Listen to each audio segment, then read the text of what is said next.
നമസ്കാരം. Daily news ശുഭദിനത്തിലേക്ക് സ്വാഗതം. അറിവിനെ കിളിക്കൂടിനോട് താരതമ്യപ്പെടുത്തുന്നത് എന്തിനാണ്? ഇന്നത്തെ ശുഭദിന ചിന്തയിലേക്ക്. ഡെയിലി ന്യൂസ് ശുഭദിനം നിങ്ങൾക്കായി അവതരിപ്പിക്കുന്നത് അമൃത് വേണി ഹെയർ എലിക്സിയർ. ആ ഇൻസ്റ്റിറ്റ്യൂട്ടിലെ ഗവേഷകന്റെ അസിസ്റ്റന്റായാണ് അയാൾ അവിടെ എത്തിയത്. പക്ഷേ വന്നപ്പോൾ മുതൽ പുതിയ കാര്യങ്ങളൊന്നും തന്നെ പഠിക്കാതെ മറ്റുള്ളവരെ പഠിപ്പിക്കാനായിരുന്നു അയാൾക്ക് ഉത്സാഹം. തൻ്റെ ചെറിയ അറിവുകൾ പോലും അവർക്ക് മുന്നിൽ വലിയ സംഭവമായി കാണിച്ച് അയാൾ സമയം ചിലവഴിച്ചു. മറ്റുള്ളവരുടെ പരാതികൾ കൂടിയപ്പോൾ ഗവേഷകൻ അയാളെയും കൂട്ടി അടുത്തുള്ള വനപ്രദേശത്തേക്ക് പോയി.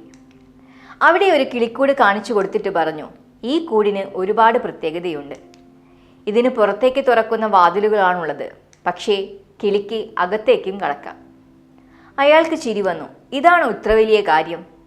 കുറച്ചു കഴിഞ്ഞപ്പോൾ എന്താണ് ഗവേഷകൻ ഉദ്ദേശിച്ചതെന്ന് അയാൾക്ക് മനസ്സിലായി. അന്നു മുതൽ പരമാവധി സമയം അയാൾ പഠിക്കാൻ വേണ്ടി ചെലവഴിച്ചു. ചിലരങ്ങനെയാണ്.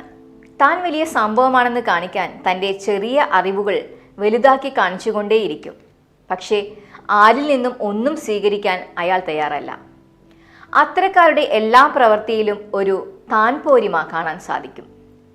അറിവ് അത് അമൂല്യമാണ്. അതൊരു കിളിക്കൂട് പോലെയാകട്ടെ. പുറത്തേക്ക് മാത്രം തുറക്കാതെ ഉള്ളിലേക്ക് സ്വീകരിക്കാനും നമുക്ക് സാധിക്കട്ടെ. ശുഭദിനം.